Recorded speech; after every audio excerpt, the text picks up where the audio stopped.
Hello, dear viewers. My name is Olivia, and I'm 32 years old. Let me share my story with you today. But before starting, please make sure to subscribe to our channel for more stories like this. Thanks. I recently came into a large fortune, and that made me see the ugly side of my husband. Today, I want to tell you all about it and how I unintentionally got revenge on two people at once. Let me start by introducing myself a little more. I grew up away from my grandparents, but we were still very close. I remember that every 3 to 4 months, they would come over to our place just to spend time with me. I was the closest to my grandmother, the apple of her eye, and she never ceased to spoil me. My grandfather passed away when I was 19, and I was devastated. My grandmother didn't take it well either. I loved her dearly, so when it was time for me to go to college, I chose to attend college in her state to be closer to her. It was at college that I met my ex-husband, Nathaniel. Nathaniel and I started dating when we were in our junior year, and we had a pretty good relationship. Nathaniel was everything I was looking for in a partner, which was why I continued my relationship with him even after we graduated. We got engaged a few months after graduating, but decided to wait until we were in a stable financial situation to get married.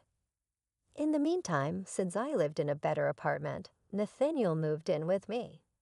While my relationship with Nathaniel was great, the one person I could not seem to get along with was his sister, Celestia.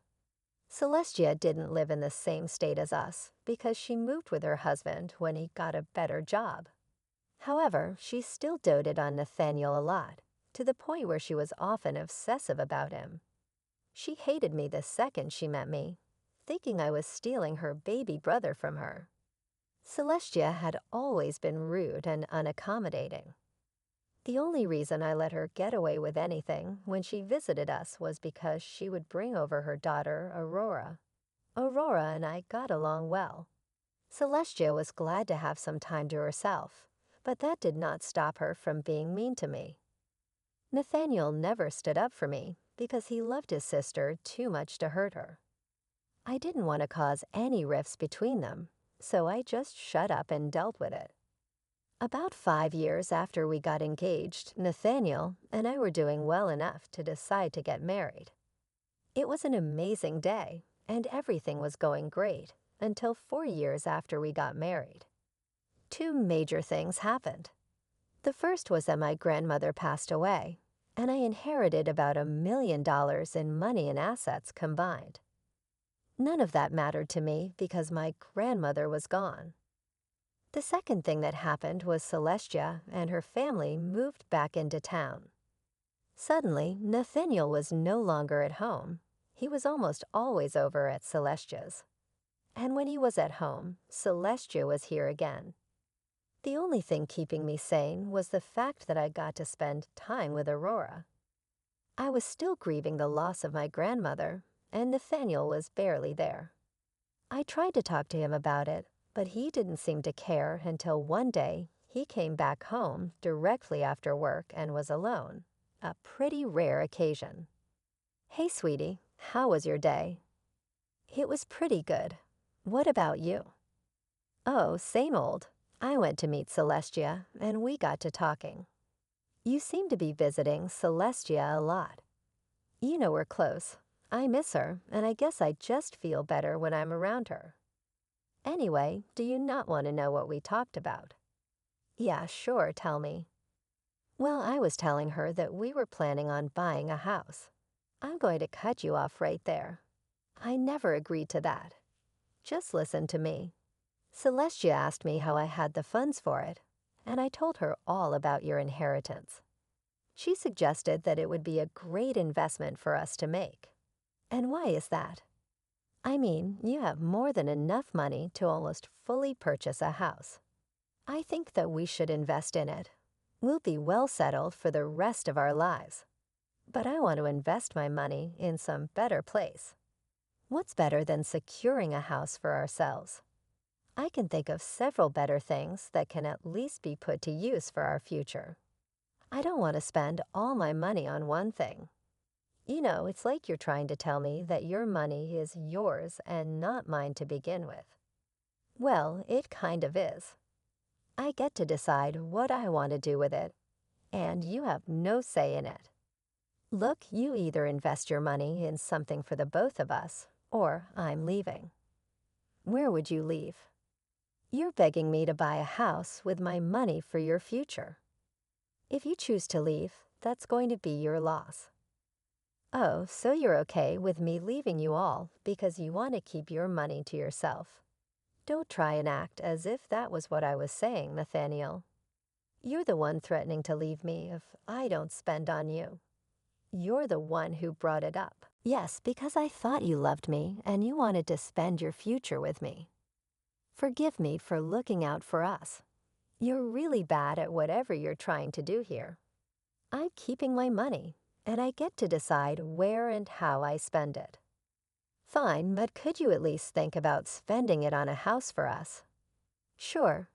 I wasn't sure why Nathaniel was so adamant about buying the house, but something did not seem right to me, which was why I knew that I had to stand my ground. Nathaniel began to distance himself from me after that conversation. He began to spend even more time at Celestia's place. Celestia stopped coming over, other than to drop Aurora off whenever she needed me to babysit her.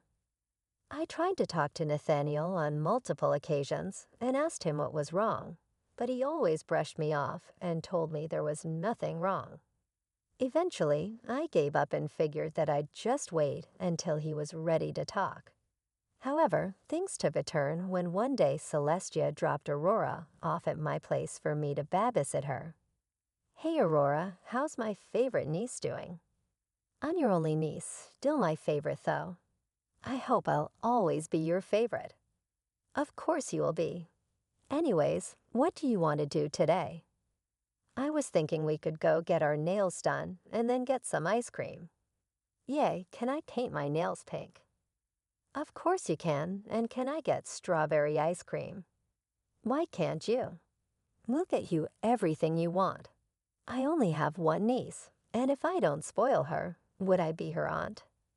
You know you're my favorite aunt. I really will miss you. Miss me? Sweetie, what do you mean? I'm not going anywhere. Are you sure? Yes, of course. Where do you think I'll be going? Well, it's just that. What is it? You can tell me anything. I swear I won't tell anyone else a word. Okay, well, I heard Mommy and Uncle talking the other day. Uncle is in Uncle Nathaniel, yeah. Mommy said she's going to help Uncle with getting some cases. Cases? What are you talking about? They kept talking about some cases that would give them some money. And then she told Uncle he would have a nice big house after leaving you. What? Oh my God, sweetie, when did you hear about this? Well, I heard about this like 2 days ago.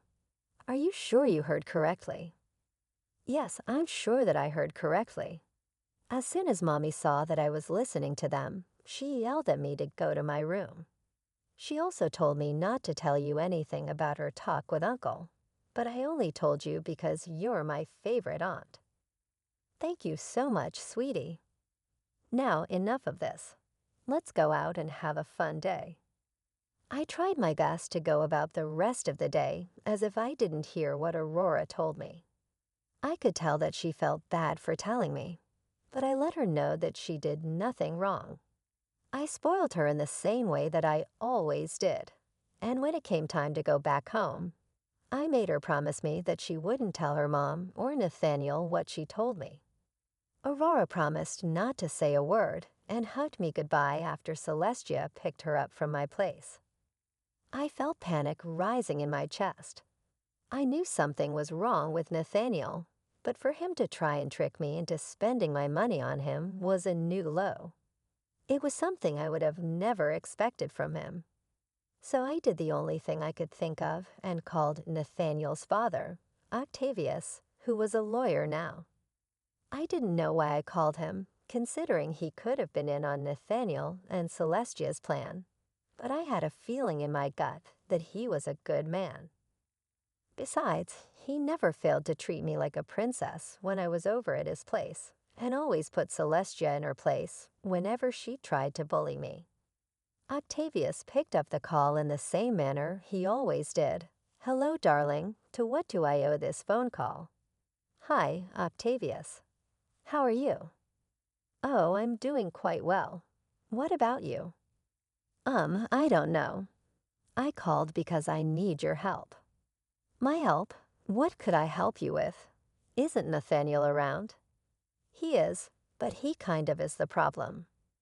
"Oh no, I always told that boy to treat you right, because it's really hard to come by women as amazing as you." "Thank you, Octavius. You may be the only one in your family that thinks of me as amazing." "What are you talking about?" "Well, I was babysitting Aurora the other day, and she told me that Nathaniel and Celestia were planning something against you." "What do you mean?" "Well, she didn't know the specifics, but there is a case involved. They plan on taking money from me." "What in God's name are you telling me?" "I also don't know what's going on. I'm worried, and I figured I'd come to you for help considering you're a lawyer. You did a great job of coming to me. Now tell me, do you believe Aurora?" "I do, and only because in the past few months, Nathaniel has begun to draw away from me. I tried to talk to him about it, but he never took me seriously." "All right, and why do you think Celestia is involved?" "Well, ever since she moved back, they began to spend a lot of time together." "Yeah, I get it. They were living far apart for years before, and it made sense. But then, in the past few months, he was going over to her house for hours every single day. That's a little weird. Did something happen a few months ago that triggered Nathaniel's weird reaction?" I got my grandmother's inheritance because she passed away. It was quite a large amount of money. Nathaniel wanted to use it to buy a house, but I was a little hesitant about it. After that, he's been weird." "Right, I guess that they're going to try and get your money." "First of all, I'm so worried that my children are doing this to you. This was not how I raised them. Secondly, why don't you drop by my office tomorrow, and we'll hash this out properly." "That sounds great, and you have nothing to apologize for. You're a good man. Thank you for helping me out. I don't know what I would do without you." I was genuinely grateful that Octavius was helping me out. I did not think that he would side with me over his children, but I was glad that he did. The next day, I took a day off from work and made my way over to his office. Once there, Octavius apologized once again to Nathaniel and Celestia, but I told him to just help me navigate around this. We figured that Nathaniel was going to ask for a divorce, so the first order of business was to contact all the reputed divorce lawyers in our city and ask for advice. This would then limit Nathaniel's access to good lawyers because there would be a conflict of interest considering they already knew my side. The next thing we had to figure out was how they planned to take my inheritance from me. Thankfully, I had been smart enough to keep my inheritance money in a separate bank account and did not use it to buy Nathaniel or me things at all. I did plan on buying Nathaniel some luxury items that he'd always wanted, but clearly that was going to take longer. Since there was no other way for them to get that money from me, Octavius and I figured that they were going to outright steal from me. The only thing I could control then would be providing them with a perfect setup so I could catch them. You see, I had a top-of-the-line security system installed inside my apartment because I was paranoid about break-ins. This was a fact that Nathaniel knew and agreed to when he moved in. The next thing I had to do was slightly let Nathaniel know that my bank details were logged in on my laptop. That wasn't hard to do. I just had to pretend to have bank troubles that he could help me with. Lastly, I told Nathaniel that I was going to meet a friend on the weekend, leaving him home alone. I then met Octavius, who would serve as a witness and corroborate my alibi. In the middle of our conversation, I got a notification that money had been transferred from my account to Nathaniel and I's joint account. I called the police and reported it. When I got back from meeting Octavius, Nathaniel was sitting in the dining room and asked me to sit with him. "We need to talk." "Oh, about what?" "About us." "Okay, we're not working out." "I agree." "You agree?" "What do you mean?" "Well, for starters, I did not like how you threatened to end the relationship over money. Something I would have spent on us had you not done that. I didn't think that you would." "Oh, and that's another point. You think so lowly of me, and I don't think that's a sign of a good partner. Like as if you've been a good partner. You've been selfish since the start, and I only bore with it because I loved you." "How in the world was I selfish?" "I helped you pay off your student loans first instead of mine. I helped you out for a whole year when you didn't have a job. I sacrificed so much to make sure that you were happy. The few times that I didn't do what you wanted, I became a selfish monster to you. Don't act like what you did was some righteous thing. I would have done the same for you. Would you? You never helped me out when I was sick. Why would I think that you would have sacrificed your comfort for me when I needed it? You're just trying to make me feel bad." "No, and the last reason for not wanting to be with you is that I don't want to be with a lying, manipulative thief." "What are you saying?" "Don't think I don't know about what you and Celestia have been planning. I saw you transfer money out of my account into our joint account. I know that you wanted to be able to split that during the divorce." "No, no, don't even bother. I know about everything. You are a pathetic man, and I see no reason to be with you." "Oh well, I'll still get half of what I transferred into our account. I still win. Will you?" If I recall correctly, I had security cameras installed in my apartment, and you made that transaction from my laptop at a time when I wasn't at home. I've already reported you for theft. The police should be here any time soon. You did what? Oh, here they come. Good luck. I'll see you in court. The relief I felt of finally seeing Nathaniel pay for his actions was unparalleled. The following weeks were a nightmare of courtroom sessions and evidence viewing. Along with the charges of theft against him, I also filed for a divorce. Octavius was my lawyer and fought long and hard to ensure that Nathaniel paid properly for his crime. Octavius won the case for me, and Nathaniel was sentenced to 2 years in jail and was also fined an additional $30,000. Nothing was sweeter than the taste of revenge. Just as Octavius and I were celebrating our victory, Celestia came up to us. Celestia had conveniently been absent during all the previous trials and only chose to show up on the day of the verdict. That in itself spoke volumes about her. But when she approached us, she looked angry and pointed her finger at Octavius. "Dad, you were helping this witch. Give me one good reason why I shouldn't have helped Olivia," Celestia said. "I don't know, because she put your brother in jail, and he deserved his sentence. That will make him think twice before trying to steal from someone again," Octavius replied. "How could you do that to your son?" Celestia retorted. "How could you do that to your brother? Don't think I did not see the real reason behind your plan. You were going to help Nathaniel get the money so you could also reap the benefits of it," I interjected. "I was trying to give him a break from this jerk here. You have no idea how toxic she is for him," Celestia exclaimed. "I don't think she was the toxic one, Celestia. You were a bad influence on him, and he was stupid enough to fall for your little game. He's getting the punishment he deserves, and maybe now he'll think twice before ever listening to you," Octavius said firmly. "You know you're going to lose him this way. He will never talk to you again," Celestia accused. "Good, because I have no children as far as I'm concerned," Octavius responded coldly. "Don't be so dramatic. I'll be here, but I'm not happy with the way you treated my baby brother, Celestia retorted. As far as I'm concerned, neither you nor your brother are my children, because I know for a fact that this is not how I raise my kids, Octavius declared. What are you talking about? Celestia asked.